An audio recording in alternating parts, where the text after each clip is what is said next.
ஆண்டவரே, நீர் என்னை அழைத்தபடி நான் கீழ்ப்படிந்து செயல்படுவேன். உமது நாமம் மகிமைப்படட்டும். மனிதர்கள் அனைவரும் தீய வழியில் சென்றதால் பெரிய வெள்ளப்பெருக்கு வரப்போகிறது. ஆம் ஆண்டவரே, என் கட்டளையை நிறைவேற்று. உமது வார்த்தையை கேட்டு நான் செய்கிறேன்.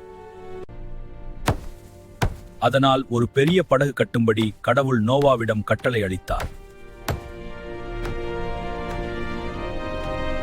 கடவுளின் வார்த்தையை நம்பி நாம் இந்த படகை கட்ட ஆரம்பிப்போம். ஆம் நோவா, நாம் தொடங்குவோம். உத்தரவிடுங்கள் தந்தையே, நாங்கள் தயார். படகு ரொம்ப பெருசா இருக்கு. ஆம் மக்களே, நாம் கடவுளின் வார்த்தையை நம்பி செயல்படுவோம்.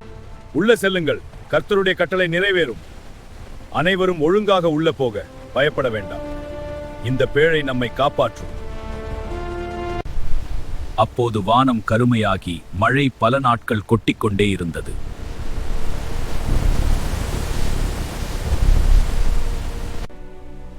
தேவனே, நீர் எல்லா இடங்களையும் மூழ்கடிதீரானால் படகுக்குள் இருந்த எங்களை பாதுகாப்பாக பார்த்து கொண்டீர்.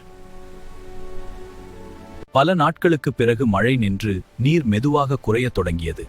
பாருங்கள், தண்ணீர் வடிந்து கொண்டிருக்கிறது. புறா வானில் பறந்து புதிய தேசத்தை நோக்கி சென்றது. என் அன்பு குழந்தைகளே, நீங்கள் பார்க்கும் இந்த வானவில் கடவுளின் வாக்குறுதியின் அடையாளம். இனி உலகம் ஜலப்பிரளயத்தால் அழியாதென்று அவர் சொல்கிறார். பூமி முழுவதும் நிறைந்து பெருகுங்கள்.